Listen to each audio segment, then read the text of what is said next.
Kristus ir augšām cēlies. Darbie draugi, šobrīd atrodamies Salaspils Katoļu baznīcā.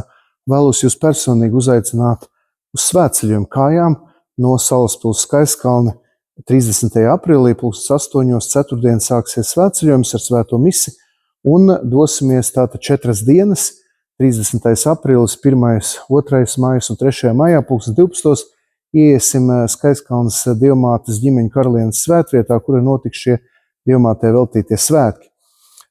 Tātad pirmā diena, 30. aprīlis, 20 km nakšņojam Baldonas sporta centrā. 1. maijā no Baldonas iziesim ar svēto misi Baldonas katoļu draudzes namiņā, un 1. maijā arī noejot 20 km nakšņosim Vecumnieku sporta centrā. Un sestdien, 2. maijā iziesim no Vecumniekiem un atkal noiesim 20 km un sestdienas vakarā nakšņosim Bārbeles šajā skolā, Saknes un Spārni, un sestdien vakarā mums būs arī adorācija, būs iespējams aizlūgšanas, grēksūdzes, tāda garīga sagatavošanās šiem te Skaistkalnas Dievmātes svētkiem. Un svētdien, 3. maijā, nieka 9 km un 12:00 esam šajā svētnīcā, kur bīskaps Edvards Pavlovskis svinē svēto misi.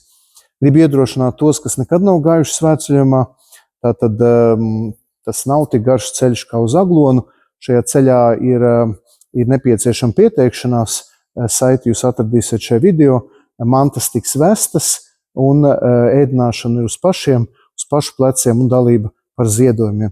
Visi, kas vēlas izbaudīt šo maija sākumu, šo nedēļas nogali, visi ir aicināti. Ja kāds netiek arī 30. aprīlī ceturtdien, tad ir aicināts pievienoties arī ceturtdien vakarā Baldonē vai arī piekdien no rīta sākt Baldonē ceļu, lai dotos tālāk uz Vecumniekiem Bārbeles Skaistkalni. Izmantosim šīs maija brīvdienas un baudīsim šo Dievu klātbūtni šajā svētceļojumā, kurā es pats arī iešu, un mēs pārdomāsim arī apustuļu darbus šo laiku no lieldienām līdz pat vasaras svētkiem. Kristus ir augšām cēlies.